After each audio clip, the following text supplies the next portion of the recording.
कहानी की शुरुआत होती है डेम्बे नाम की एक लड़की से, जो एक हाई स्कूल की सीनियर है और पढ़ाई के मामले में पूरी तरह से बेकार है। उसका सबसे खराब सब्जेक्ट मैथ है और वह अक्सर क्लास में सो जाती है। एक दिन टीचर उसे बोर्ड पर सवाल हल करने के लिए बुलाते हैं, लेकिन हमेशा की तरह उसे कुछ समझ नहीं आता। टीचर गुस्सा हो जाते हैं और सबके सामने उसे डांट देते हैं। आखिर कल कॉलेज एंट्रेंस एग्जाम है। हालांकि डेम्बे को पढ़ाई पसंद नहीं, लेकिन उसे म्यूजिक से बहुत प्यार है। सिर्फ कुछ सेकंड की धुन सुनकर ही वह बता देती है कि कौन सा सिंगर गा रहा है। उसकी माँ कहती है, अगर इसी टैलेंट से तुम मैथ के सवाल हल करो तो अब तक जीनियस बन चुकी होती। इतना कहकर माँ टीवी को उसके फेवरेट हिस्टोरिकल ड्रामा चैनल पर बदल देती है, जिससे डेम्बे और चिढ़ जाती है। माँ की लगातार डांट से तंग आकर वह अपनी बेस्ट फ्रेंड के साथ खाना खाने बाहर चली जाती है। लेकिन हैरानी की बात यह होती है कि उसकी फ्रेंड भी उतनी ही टेंशन में होती है। उसे डर है कि अगर उसने कल का एग्जाम खराब कर दिया तो सब खत्म हो जाएगा। डेम्बे समझ नहीं पाती कि कैसे एक अकेला एग्जाम किसी इंसान की पूरी जिंदगी तय कर सकता है। फिर भी मन ही मन वह चाहती है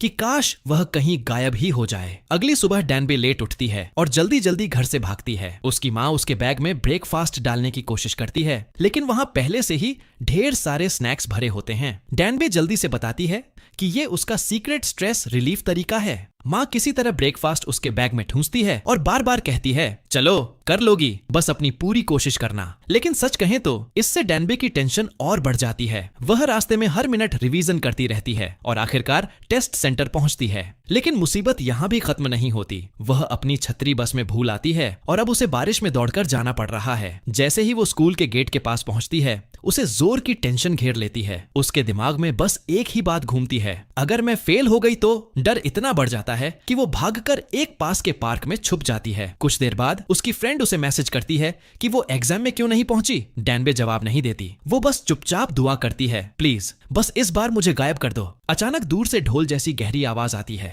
वो उस आवाज की तरफ चलती है और एक छोटे से गड्ढे के पास पहुंचकर सावधानी से अपना पैर उसमें डालती है और उसे लगता है कि ये गड्ढा तो नीचे तक ही नहीं है। अगले ही पल वो एक हैरान कर देने वाला नजारा देखती है। कुछ लोग पुराने जमाने वाले कपड़ों में एक बड़ी सी रस्म कर रहे होते हैं। कहते हैं कि यहाँ पिछले 3 साल से बारिश नहीं हुई और पूरा देश बर्बादी के कगार पर है। सबको लगता है कि ये बारिश की पूजा फिर से फेल हो गई। लेकिन अचानक काले बादल छा जाते हैं। बड़ा पुजारी खुश होकर चिल्लाता है, स्वर्ग ने हमारी सुन ली, अब जोसेओन को आखिर बारिश मिलेगी। इसी बीच डेम्बे बिना सोचे गड्ढे में कूद जाती है, लेकिन मरने के बजाय वो एक बड़े पानी के घड़े से निकलती है, जैसे किसी और दुनिया में पहुंच गई हो। घबराकर वो इधर उधर देखती है और पूछती है, क्या वे लोग कोई हिस्टोरिकल ड्रामा शूट कर रहे हैं। राजा उसकी अजीब हरकत देखकर चौंक जाता है और चिल्लाता है, ये इंसान है या कोई चुड़ैल। घबराकर वो कहती है, मैं तो बस हाई स्कूल की स्टूडेंट हूँ। लेकिन राजा सुन नहीं पाता और उसे किसी मर्द हत्यारे की तरह समझ लेता है। वो तुरंत गार्ड्स को तलवार निकालने का हुक्म देता है और सब उसे घेर लेते हैं। एक तलवार उसकी हाथ को हल्का सा काट देती है। तभी वो समझती है, ये सपना नहीं, मैं सच में टाइम ट्रेवल कर चुकी हूँ। तभी पुजारी भागता हुआ आता है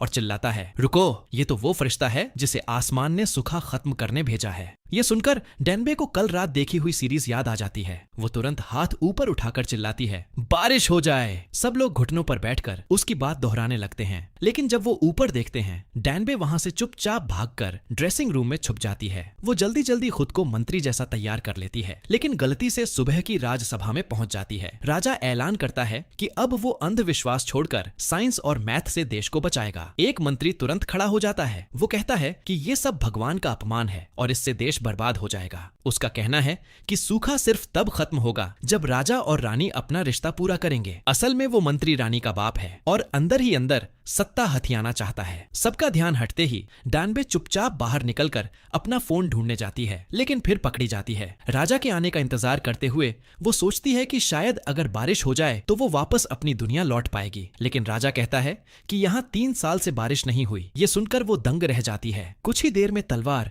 उसकी गर्दन पर रख दी जाती है। राजा उसके अजीब कपड़े देखकर कहता है कि वो जरूर किसी दुश्मन देश की जासूस है और वो उसकी मौत का हुक्म दे देता है। घबराकर डेम्बे चिल्लाती है, मैं बस फ्यूचर से आई एक स्टूडेंट हूँ, गलती से यहाँ आ गई हूँ। वो पिछली बातें बताकर अपनी बात साबित करने की कोशिश करती है, लेकिन कोई नहीं मानता। आखिर में वो हादसे में बोल देती है, मैं एक मैथ्स एक्सपर्ट हूँ। राजा को दिलचस्पी होती है और वो उसे पाइथागोरस के सवाल से टेस्ट करता है और उसे हल करने के लिए 2 दिन देता है। शुरू में डेम्बे पुरानी लिखावट नहीं पढ़ पाती और बुरी तरह उलझ जाती है, लेकिन जैसे ही उसे समझ आता है कि ये तो पाइथागोरस का थ्योरम है, वो 5 सेकंड में हल कर देती है। राजा दंग रह जाता है क्योंकि उसके 6 टॉप जीनियस ये नहीं कर पाए थे। वो वादा करता है कि अगर डैनबे उसे मैथ सिखाएगी तो वो उसे जाने देगा और साथ में उसे सोने की एक ईंट भी देगा। डैनबे दंग रह जाती है। 2 घंटे पहले तक वो क्लास में सबसे कमजोर थी और अब जोसेन में सबसे तेज दिमाग वाली बन गई। सच में ज्ञान किस्मत बदल देता है। उस दिन से डैनबे राजा के निजी नौकर की तरह भेस बदलकर उसे मैथ सिखाने लगती है। उसे हैरानी होती है कि राजा को तो 1, 2, 3 जैसे नंबर भी नहीं आते, तो वो सबसे बेसिक से शुरू करती है। नंबर, जोड़, घटाना, फिर आगे चलकर गुणा। राजा बाग में टहलते हुए भी और मीटिंग के बीच भी मैथ पढ़ता रहता है। लेकिन डैनबे की जिंदगी आसान नहीं होती। वो हमेशा नींद से परेशान रहती है। सुबह जल्दी उठकर पढ़ाना पड़ता है और खाना भी ठीक से नहीं मिल पाता। कुछ दिनों बाद दोनों की मैथ की प्रैक्टिस का बड़ा मुकाबला होता है। म्यूजिक तेज होता है और माहौल बहुत टेंशन भरा। राजा गलत जवाब देता है और डैनबे तुरंत उसकी पेशानी पर चपत मार देती है। नौकर दौड़कर अंदर आते हैं और उसे मारने की तैयारी कर लेते हैं, लेकिन राजा उन्हें रोक देता है। अब उसकी कंपटीशन वाली भावना पूरी तरह जाग उठती है। अगले राउंड में वो डैनबे की गलती पकड़ लेता है और मजाक मजाक में कहता है कि वो उसका हाथ काट देगा। तभी रानी अंदर आती है। दोनों जल्दी जल्दी सारे मैथ के पेपर छुपा देते हैं और ऐसे दिखाते हैं जैसे वे म्यूजिक की प्रैक्टिस कर रहे हों। दोपहर के खाने में राजा नोटिस करता है कि डैनबे बहुत भूखी है, तो वह उसे अपने साथ खाना खाने के लिए बुलाता है। लेकिन महल का खाना उसे बिल्कुल फीका लगता है, इसलिए वह राजा को किचन में ले जाती है और अपने बैग में रखी चीजों से स्पाइसी राइस केक बना देती है। शुरू में राजा इस नॉर्मल लोगों के खाने को कम समझता है, लेकिन बस एक बाइट लेते ही उसकी आंखें हैरानी से खुली की खुली रह जाती हैं। डैनबे को डर होता है कि वो इतनी स्पाइस झेल नहीं पाएगा, तो वह उसे पानी देती है। लेकिन राजा अकड़ते हुए कहता है कि ये तीखा नहीं है, बस गरम है। पर अगले दिन उसका पेट बुरी तरह खराब हो जाता है और वह सोचता है कि डैनबे ने उस पर कोई जादू टोना कर दिया है। डैनबे प्यार से समझाती है कि यह जादू नहीं, बस इंडिजेस्शन है। उसकी कंफ्यूज्ड शक्ल देखकर वह उसे बताने लगती है कि आंतें क्या होती हैं, पेट क्या करता है और दिल कैसे काम करता है। वह राजा से कहती है कि अपना हाथ सीने पर रखकर दिल की धड़कन महसूस करो, लेकिन राजा सिर हिलाकर कहता है कि उसे कुछ महसूस नहीं हो रहा। मुस्कुराते हुए डैनबे कहती है, जब तुम्हें किसी से प्यार होगा तब तुम्हें अपनी धड़कन महसूस होगी। उसके इतने ज्ञान से राजा बहुत खुश हो जाता है और उसकी तारीफ करता है कि वह उसकी सोच से भी ज्यादा काम की है। फिर वह डैनबे को अस्पताल ले जाता है और कहता है कि वह वैद्यों को शरीर के अंदर की बातें और कैसे शरीर चलता है ये सब समझाए। इतना ही नहीं, वह उससे खेती के बारे में भी सीखता है। डैनबे की मदद से जोसॉन में दवाई और खेती दोनों में धीरे धीरे सुधार आने लगता है। राजा बहुत खुश होता है और सबको इनाम में एक कीमती संतरा देता है। वह आसानी से एक संतरा उठाकर डैनबे को दे देता है, लेकिन उसकी हैरानी की हद नहीं रहती जब डैनबे उसे वहीं उसी समय खा जाती है। राजा गुस्से में उसे डांटता है कि उसने उसके तोहफे की कद्र नहीं की। इतना कीमती फल कम से कम 3 दिन तो रखना चाहिए। डैनबे हंसते हुए कहती है, ये बस एक संतरा है, इतना सीरियस क्यों हो रहे हो। सजा में राजा उसे मैदान में ले जाता है और उसे लगातार गेंद उठाने को कहता है। डैनबे बड़बड़ाती है, रात में सॉकर, ये क्या है। राजा गुस्से में कहता है, वो कीमती संतरा, तुमने मुझे एक बाइट भी नहीं लेने दिया। डैनबे उसे चिढ़ाते हुए कहती है कि वह कितना कंजूस है, फिर जीभ निकालकर उसे चिढ़ाती है और दोनों ऐसे हंसी मजाक करते हैं। पहली बार राजा को सच में हल्का और खुश महसूस होता है। उस रात राजा उसे घर छोड़ने का ऑफर देता है, फिर खुद अपने कमरे में जाकर अच्छे से तैयार होता है। इधर डैनबे संतरे पर अपनी खुश चेहरे की ड्राइंग बना देती है। उसी समय राजा का दिल जोर जोर से धड़कने लगता है। उसे डैनबे की बात याद आती है और उसकी गलतफहमी हो जाती है कि शायद उसे डैनबे से प्यार हो गया है। इसलिए उससे मिलने की जगह वह एक सिंगर को भेज देता है कि वह डैनबे को घर छोड़ाए। अगले दिन रानी राजा का प्यार जीतने के लिए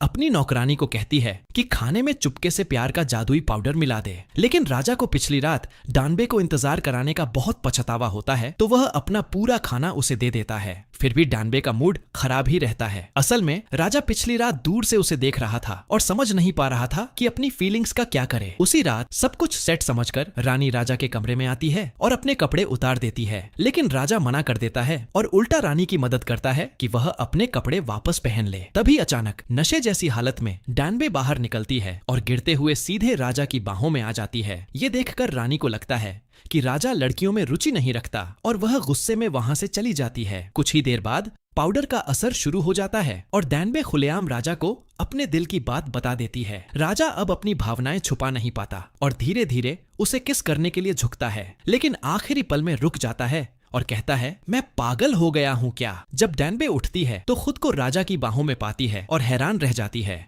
राजा उसे सजा नहीं देता बल्कि फिर से उसे घर छोड़ने का ऑफर देता है। रास्ते में वह कहता है, अगर तुम चाहो तो मैं तुम्हें ऊंचा पद दूंगा और एक शाही घोड़ा भी। लेकिन डैनबे मना कर देती है और कहती है, जैसे ही बारिश होगी मैं अपनी दुनिया में वापस चली जाऊंगी।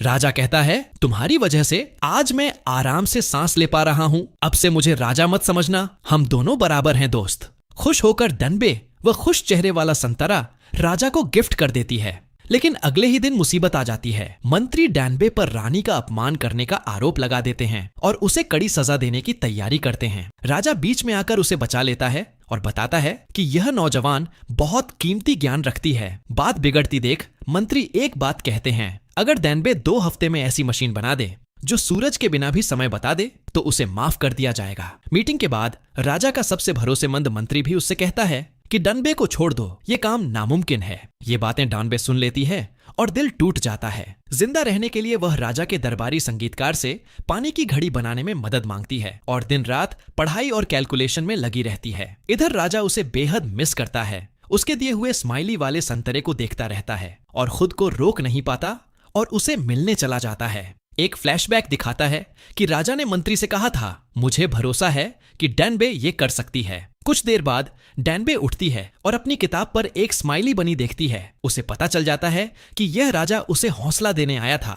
वह फिर से हिम्मत जुटाती है और अपनी रिसर्च जारी रखती है। आखिरकार वह सारी कैलकुलेशन पूरी कर लेती है। लेकिन अचानक आसमान से तेज बारिश होने लगती है। डैनबे दरवाजे के सामने बने पानी के गड्ढे को धीरे धीरे छूकर चेक करती है और सच में वो रास्ता वापस मॉडर्न दुनिया तक जाता था। लेकिन खुशी की जगह उसे जाने का मन नहीं कर रहा था। उधर राजा को उसकी बात याद आती है। सारी शाही मर्यादा छोड़कर वो बारिश में दौड़ते हुए उसके पास पहुंचता है, पर वहां वो पानी वाली घड़ी के सामने खड़ी रो रही होती है। जानते हैं कि उसकी बनाई हुई मशीन काम नहीं कर पाई। राजा उसका हाथ पकड़कर अपने दिल पर रखता है और कहता है, मैंने तुम्हें भूलने की बहुत कोशिश की लेकिन मैं नाकाम रहा।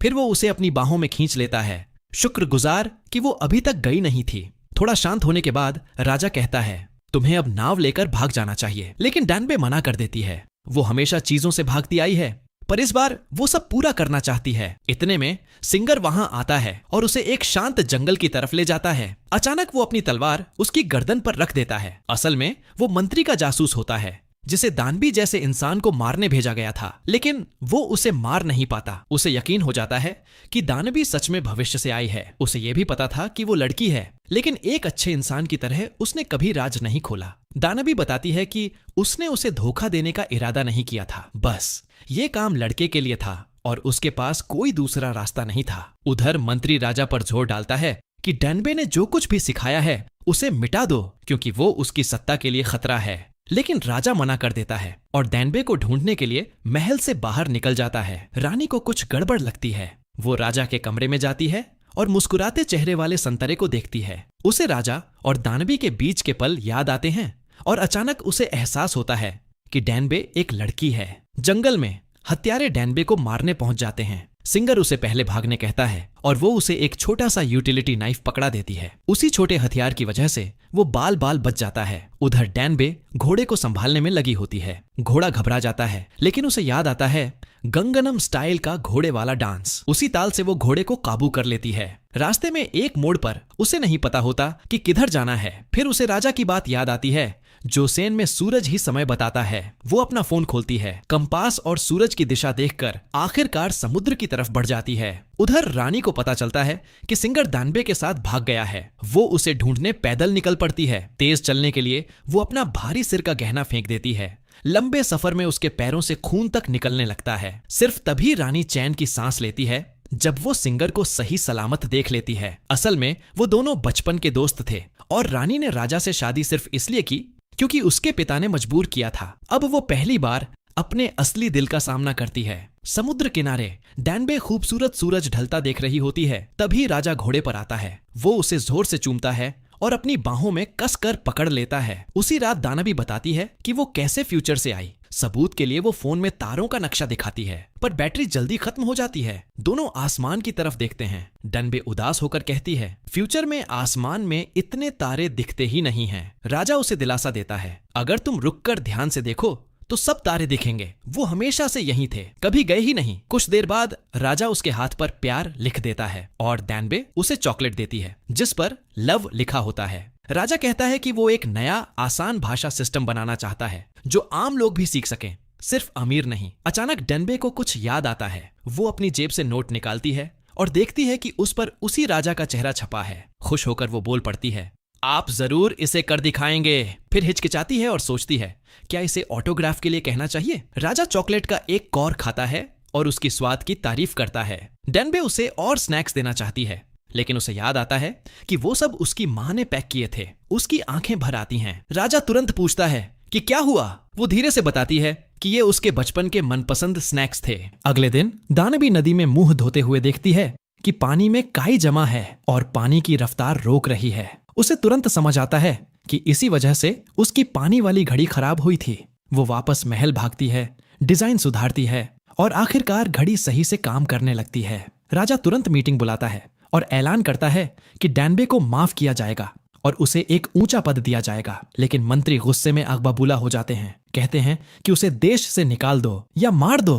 राजा अपनी बात से नहीं हटता और चुपके से डैनबे से मैथ और भूगोल सीखना जारी रखता है। उसी दिन डैनबे रॉयल किचन में जाती है और रानी को कोने में छुपकर खाते देखती है। असल में उसके पिता उसे ज्यादा खाने नहीं देते क्योंकि उन्हें डर है कि मोटी होने पर उसकी कीमत कम हो जाएगी। दानवी को दया आती है और वो उसके लिए इंस्टेंट नूडल्स बनाती है। रानी पहला निवाला लेती है और तुरंत उसके तीखे मजेदार स्वाद की दीवानी हो जाती है। धीरे धीरे वो दानवी से खुलने लगती है और अपना डिजाइन स्केच भी दिखाती है। वह मानती है कि वह इसे तारे जैसी रोशनी वाले रंगों से भरना चाहती है, पर उसे समझ नहीं आ रहा कि कैसे करे। तभी डैनबे के दिमाग में एक जबरदस्त आइडिया आता है। वह ड्राइंग में थोड़ा बदलाव करती है और उसे रात के आसमान की तरफ उठाकर दिखाती है। अगले ही पल एक चमचमाती तारों वाली ड्रेस बनकर उभर आती है। रानी उस यूनिक डिजाइन से खुश हो जाती है। वह तो रानी डागर से कहती है कि डानबे को इनाम दिया जाए। इधर डानबे पिछले समय में अपना पहला नहाना करती है और फिर खूबसूरत कपड़े पहन लेती है।